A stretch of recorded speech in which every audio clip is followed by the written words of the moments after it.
guys, week 20. How'd the Psalms go? We're still in more Psalms. Hope you're liking the Psalms. Sometimes for me it's a little difficult. If I've had like a lot of narrative and then I'm reading a bunch of Psalms, I'm kind of like, what do I do with this information? But how's it been going with looking for shadows of Christ in the Psalms? One of the Psalms that we're going to see this week that's huge is Psalm 110. Talks about being a priest forever according to the order of Melchizedek.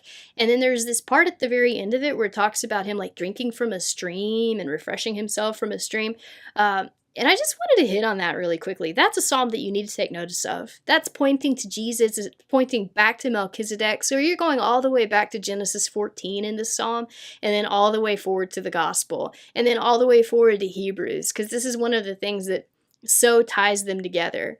And so it's like I said when we looked at Melchizedek, what's going on here? Is this a pre-incarnate Christ? I don't think so. I think it's a guy that these later psalmists and writers kind of riff on him because they see him, and this is a guy that followed God, that was a priest to Abraham, that interceded, that received a tithe from Abraham, but that didn't have a genealogy. Like, he just pops into the story and then he pops back out, and there's literally no context for the man.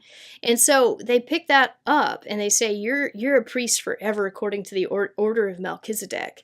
And so it's a new kind of priesthood. It's not tied to Levi. It's tied to Melchizedek. It's tied to this guy that has no genealogy. So he has no beginning and no end. And it's a figure of Christ from that very beginning. And just, you guys are going to love Tim Keller. Tim Keller looks at this psalm, and he's got a sermon called The Strength of Samson. And he ties this together with the story of Samson, because it says that he is going to drink at this stream at the end. And he ties that together with Samson was the guy that drank at the stream and was refreshed by God. And he's this guy that, killed all of his enemies. He raised up this giant hill of enemies. He killed them all with the jawbone of the donkey. And so he says, how does Samson tie into Christ here? Christ also kills all of his enemies by making them his friends. The priest that is after the order of Melchizedek comes, and he destroys all of the enmity, and he makes people his friends. And like Samson, he also drinks at the stream and is refreshed. So that's just free. That's a cool psalm. Another thing I wanted to bring out in this, as we look at all of these Psalms this week, we've seen a lot of problematic things happen in the life of David. But as we look at these Psalms, we see something else that's going on, both in David and in the culture that he created around himself. We see the depth of his spiritual life. When you look at it, you see this incredible understanding that David has of God. As he would sit and he would contemplate as king, he would take time to think about God, distill his thoughts and his understanding into poetry, and then pass that on to us. We have to ask ourselves, how much of the Bible did David even have? He doesn't have access to half of what we get. He was writing it at the time. And he has such an incredible understanding of God's character and what God is like. And he has such an incredible intimacy with God, even in the middle of great imperfections. We just see the grace of God in David's life. To us, that's scandalous. But that's God's way of operating, that he takes us in the middle of all of our imperfections and our stupidity and our just frustrating characteristics and our resistance toward him, and he still allows us to have great intimacy and great understanding. He still makes his word available to us, and he gives us so much. But we see a couple of interesting things here. For one, we see David's real experiences. When David talks about lying foreigners, for example, is David being, anti-foreigner? Is this where he's like, oh, I hate those immigrants? No. David is probably in this psalm looking and reflecting on his experiences with Hanun, the guy that had cut all his ambassadors' clothes in half. So he sees this foreigner that puts out this sort of, I'm your friend, and then actually I'm your enemy. So he's probably just reflecting on that. We see also a culture of creativity and worship that David had created around himself. You see so many other psalmists that write at the same time, and they're all reflecting on who God is and what's God's relationship with Israel and how is Israel supposed to relate to the Lord. We see also David's willingness to let other people shine. You know, you have all of these other guys that also got to write Psalms. And there's David, and he's writing many Psalms, but he lets other people also take the spotlight, which is really neat. And it adds to the richness of what we can experience now as we go back and read this book. We also see that David surrounded himself with worshipers. And even in this time after Judges, after the chaos of Judges, there were still people who were regular people, who were Levites, who were just normal guys. They were not kings and heroes, but there were people who had a depth of love and passion for the Lord, and they expended their creativity in loving God. And we can see that just even in such a dark time, that there are still people who are faithful and still love God, and we're still benefiting from their passion today.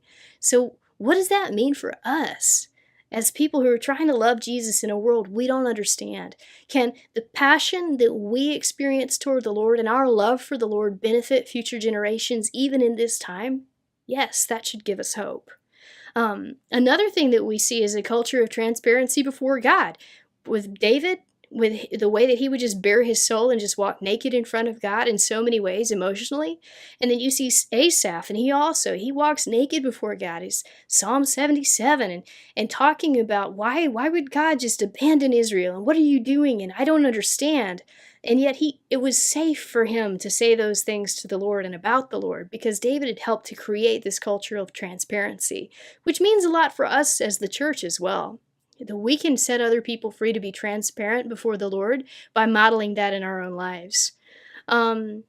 These guys were able to sing out their doubts and their fears, and they didn't have to hide themselves behind a religious facade. And then the last thing that we see is just there's a culture of reflection on the Old Testament and an awareness of their deep brokenness as a nation, even in a time of prosperity and a time of power.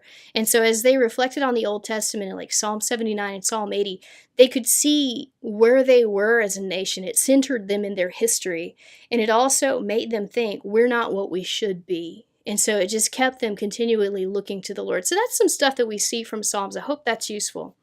And then we get back into a little narrative at the end of the week. You have Adonijah, who is David's son, and he comes to Bathsheba, and he says in 1 Kings 2, he says, "Hey, give me Abishag the Shunammite as wife." And so Bathsheba goes and starts to sort this out. What's going on? This is a weird story.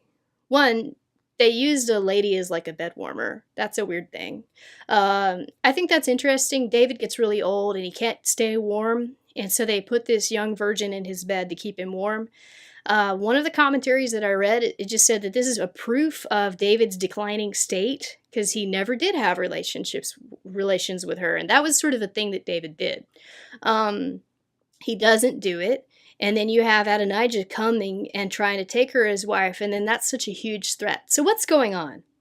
One of the things that we see, and this is a pattern, is that whoever controls the harem controls the kingdom.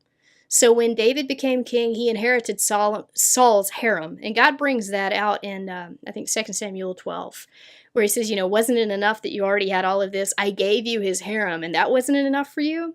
So David inherited the harem, and in a way, it was a symbol of his power over the kingdom. When David later was kicked out of Jerusalem, had to run away because of Absalom, the first thing that he did was take all of David's harem up on top of the roof and have sex with all of them in the sight of all Jerusalem. That was a way of showing, I have definitely thoroughly deposed my father, and now I'm the one in control. And then that harem had to live in sort of isolation for the rest of their lives as women who had been violated.